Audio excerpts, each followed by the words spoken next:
Pakistan cricket team के summer fitness camp को शुरू हुए अभी 5 दिन हुए थे। काकूल का सर्द मौसम मामूल से ज्यादा तवील हो गया था। 31 मार्च की सुबह का टेम्परेचर 10 डिग्री सेंटीग्रेड से भी कम था, मगर बाहर की ठंडक से ज्यादा शाहीन शाह अफरीदी को पीसीबी की सर्द मोहरी से शिकायत थी। ये सिर्फ एक सीरीज के बाद पीसीबी चेयरमैन उन्हें कप्तानी से हटाने के इशारे दे रहे थे। 2 दिन पहले बाबर आजम और चेयरमैन पीसीबी की मुलाकात हो चुकी थी। बेचैनी की वजह यह थी कि अभी तक क्रिकेट बोर्ड ने इस हवाले से उन्हें एतमाद में नहीं लिया।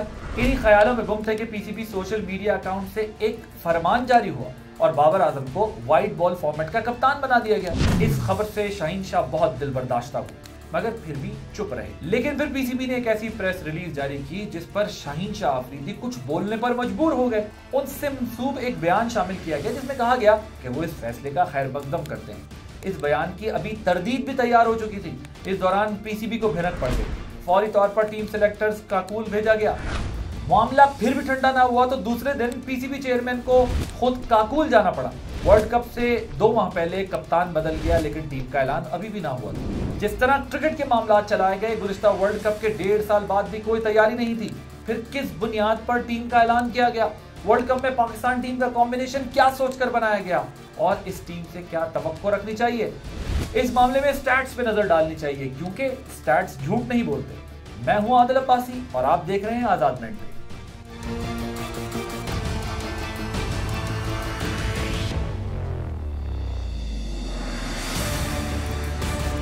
गुज़िश्ता वर्ल्ड कप के बाद 4 चेयरमैन, 3 कप्तान और कई खिलाड़ी आए और पानी पिलाते पिलाते चले गए।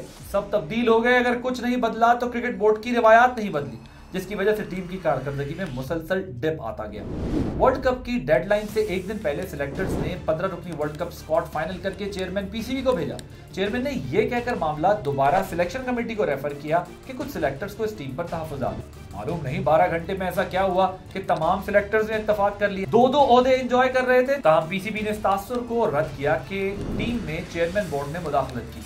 कंट्रोवर्शियल चीज़ है वो ये है कि जी चेयरमैन पीसीबी की खुद इन्वॉल्वमेंट थी सिलेक्शन कमेटी के साथ, टीम मैनेजमेंट के साथ। तो जब सिलेक्शन कमेटी ने टीम एक फ़ाइनल कर ली, उसका रफली उनको बता दिया, जिसके बाद चेयरमैन ने मंजूरी देनी थी, तो उस पर उन्होंने उनसे नाराज़गी का इजहार किया और कुछ खिलाड़ियों को लेकर, जिसमें मोहम्मद हारिस शामिल थे। मोहम्मद अली जो हैं वो पीएसएल में काफ़ी अच्छा परफॉर्म कर चुके थे। कुछ खिलाड़ी जो थे वो डोमेस्टिक में काफ़ी अच्छा परफॉर्म कर चुके थे, लेकिन इसमें 2-3 खिलाड़ियों को इंटर करना था। तो इस वजह से जो है चेयरमैन पीसीबी काफ़ी कंट्रोवर्शियल नज़र आए। गुज़िश्ता 2 वर्ल्ड कप में पाकिस्तान की कारकर्दगी अच्छी रही। 2021 में पाकिस्तान ने सेमीफाइनल तक रसाई हासिल की। 2022 में ग्रीन शर्ट्स ने फाइनल खेला और इंग्लैंड से शिकस्त खाई। 2021 से 2022 वर्ल्ड कप तक पाकिस्तान ने 20 मैचेस जीते और 12 हारे। पाकिस्तान का एवरेज टोटल 159 रन था, जबकि बॉलिंग ने हर मैच में एवरेज 156 रन कंसीड किए। फॉर्मूला बड़ा सादा था, टॉस जीतो, बैटिंग करो, मुखालिफ को 160 तक आउट करो और बाबर रिजवान की रिस्क फ्री बैटिंग से हदफ हासिल करो। अगर पहले बैटिंग आ जाए तो 170 का टारगेट रखो और मजबूत बॉलिंग के जरिए मुखालिफ को ज़ेर करो। ये फॉर्मूला इस लिहाज से कामयाब था कि बाबर आजम और रिजवान लंबी बारी लेते थे, पावर प्ले में 7 या 8 की एवरेज से स्कोर करते थे और फिर मिडिल ओवर्स में इस स्टार्ट का भरपूर फायदा उठाते। 2022 के वर्ल्ड कप तक ये फॉर्मूला कामयाबी से चलता रहा, लेकिन 2023 में सूरत हाल बदल गई।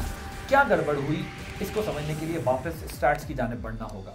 2022 के वर्ल्ड कप के बाद 1 साल के दौरान पाकिस्तान ने कुल 11 मैच खेले, 4 जीते और 6 हारे। जीत की शरह 50% से नीचे आ गई। अगरचे पाकिस्तान का एवरेज स्कोर 159 रन भी रहा, बावजूद इसके कि बाबर, रिजवान और फखर आधे मैचेस भी नहीं खेले। उनकी गैर मौजूदगी में पाकिस्तान का एवरेज बैटिंग टोटल नहीं बदला, लेकिन फर्क ये पड़ा कि पाकिस्तान की बॉलिंग की कारकर्दगी पहले वाली ना रही। आप आईसीसी की रैंकिंग्स उठा लें तो हमारे टॉप 10 में कोई बॉलर्स नहीं है। जो बॉलर्स हैं वो भी, उनका भी कोई इतनी ख़ास अच्छी इकॉनमी नहीं है। उनकी कुछ बॉलर्स ऐसे हैं उनकी पेस में भी फ़र्क आ रहा है। उनका टेस्ट क्रिकेट ना खेलना ये भी एक वजह है कि वो इंटरनेशनल लेवल पे परफॉर्म नहीं कर सकते, क्योंकि आपको जब इंटरनेशनल क्रिकेट में अपने मुल्क को रिप्रेजेंट करना होता है तो उसमें आपको टेस्ट क्रिकेट खेलनी होती है, ओडीआई क्रिकेट खेलनी होती है। लंबी से लंबी क्रिकेट खेलेंगे तो आप छोटे फार्मेट में फिट रहेंगे और अच्छी बॉलिंग करेंगे। पाकिस्तान में बाबर, रिजवान और शाहीन की गैर मौजूदगी में पहली बार अफगानिस्तान से सीरीज हार गया। शाहीन नसीम, हारिस रऊफ को आधे मैचेस में आराम करना पड़ा, जिसकी वजह से नौजवान फास्ट बॉलर्स को आजमाया गया, लेकिन बेंच स्ट्रेंथ इम्पैक्ट न डाल सकी। जब 2024 आया तो कप्तानों की तब्दीली ने मजीद काम खराब कर दिया। हालिया इंग्लैंड सीरीज के दौरान मैच के आदाद-ओ-शुमार के मुताबिक पाकिस्तान ने 14 मैचेस खेले हैं, जिनमें से 5 जीते और 8 हारे हैं। बावजूद इसके कि पाकिस्तान का एवरेज बैटिंग स्कोर 159 से 178 पर चला गया, जिसकी बड़ी वजह बाबर रिजवान की ओपनिंग जोड़ी को तोड़ना था। बाबर तीसरे और फखर चौथे नंबर पर आने लगे, लेकिन दिलचस्प बात है कि 2023 के मुकाबले में 2024 में बाबर, रिजवान, साइम अयूब और इफ्तिखार अहमद के स्ट्राइक रेट कम हुए। तो फिर उसकी क्या वजह थी? इसकी सबसे बड़ी वजह फखर जमान की परफॉर्मेंस थी। फखर जमान का 2023 में स्ट्राइक रेट 112 था, जो बढ़कर 160 हो गया। मगर उसके बावजूद आयरलैंड जैसी छोटी टीम के खिलाफ भी पाकिस्तान टीम में पहली बार मैच हारा। पाकिस्तानी बॉलिंग 193 रन का दिफा न कर सकी, यानी बॉलिंग 2024 में मजीद नीचे चली गई। बॉलर ने हर मैच में ऑन एवरेज 169 रन दिए, जिसकी बड़ी वजह बॉलर्स का इकोनॉमी रेट है। पहले जरा शादाब खान की बात करते हैं। 2023 में शादाब खान ने ऑन एवरेज हर ओवर में 7.53 रन दिए थे, जो 2024 में बढ़कर अब तक 10.2 हो गए हैं। इसी तरह हारिस रऊफ की इकोनॉमी भी कोई खास अच्छी नहीं है। गुज़िश्ता साल 7.75 थी उनकी एवरेज, जो अब बढ़कर 10.7 हो गई है। शाहीन को भी पहले ओवर में विकेट मिलना बंद हो गई, जो पाकिस्तान की जीत में अहम किरदार अदा करती थी। मिडिल ओवर्स में हारिस रऊफ और स्पिनर्स विकेट टेकिंग ऑप्शन हुआ करते थे, लेकिन दोनों टीम पर बोझ बन गए। उसकी सबसे बड़ी वजह ये है, देखिए जो आपके बॉलर्स होते हैं ना, वो जब ओवर स्ट्रेस होते हैं या फटीक में चले जाते हैं तो ऑब्वियसली कारकर्दगी बड़ी मुतासर होती है। उसकी वजूहत क्या है कि पाकिस्तान क्रिकेट बोर्ड ने इनको मादर पिदर आज़ाद छोड़ा हुआ है। ये पूरी दुनिया में लीगें खेलते हैं, वहाँ पर जाके पैसे कमाते हैं, उसके बाद ये थक जाते हैं, इनको प्रॉपर रेस्ट का टाइम नहीं मिलता, पूरी रिकवरी नहीं होती इनकी, और जहाँ से एक मुल्क से निकले दूसरे मुल्क, तीसरे से निकले चौथे मुल्क, और डॉलर्स कमाई जा रहे हैं, और ये समझते हैं कि शायद ये डॉलर जो है ये इनकी ज़िंदगी के पहले और आखिरी है, इसके बाद इनको कुछ नहीं मिलने वाला।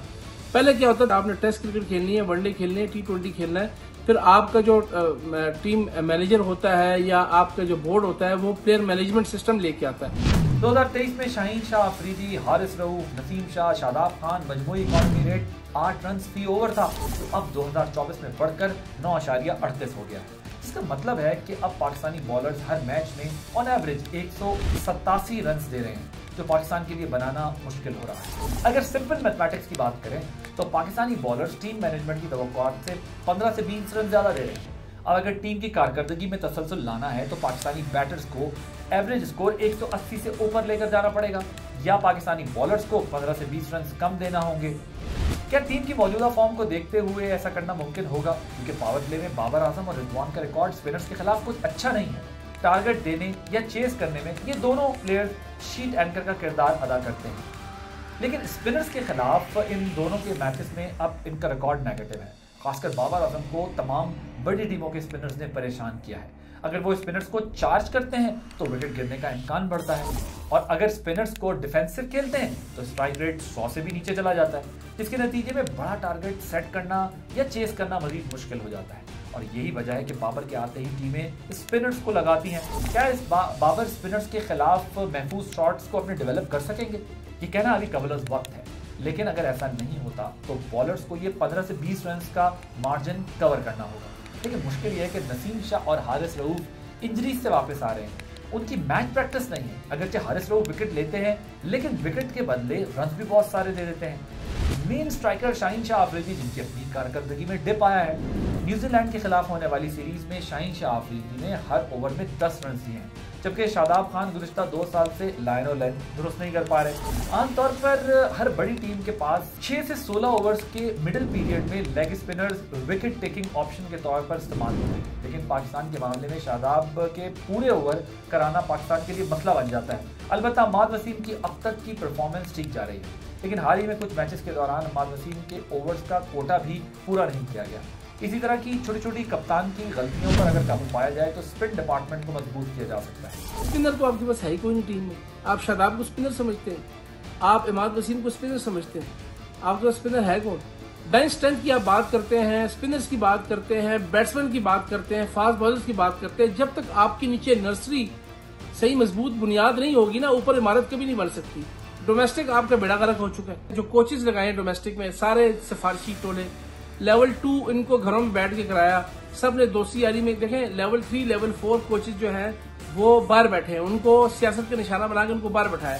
गुज़िस्ता 1.5 साल से उसामा मीर को लेग स्पिनर के तौर पर टीम के साथ रखा गया है, लेकिन उसामा वर्ल्ड कप स्क्वाड के लिए सिलेक्टर्स का एतमाद हासिल नहीं कर सके। जबकि दूसरी जानिब मिस्ट्री स्पिनर अबरार को मैच ही नहीं दिए गए, जबकि वेस्ट इंडीज की पिचेस पर स्पिनर्स का अहम किरदार होता है। ये वो गलती है जिसकी कीमत अदा करनी पड़ सकती है। क्या साइम अयूब और इफ्तिखार स्पिनर्स की कमी को पूरा कर सकेंगे?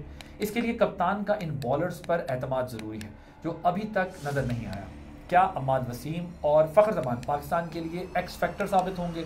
इसके लिए सिर्फ उम्मीद ही की जा सकती है। लेकिन गुज़िस्ता वर्ल्ड कप के बाद जिस तरह ऑन ग्राउंड और ऑफ द ग्राउंड फैसले किए गए, टीम की हालिया कारकर्दगी पर उसके असरात वाज़े तौर पर अब नजर आ रहे हैं। आदिल अब्बासी को अगली आज़ाद मेंटरी तक इजाज़त दीजिए। एक नए दिलचस्प मौजू के साथ दोबारा हाजिर होंगे।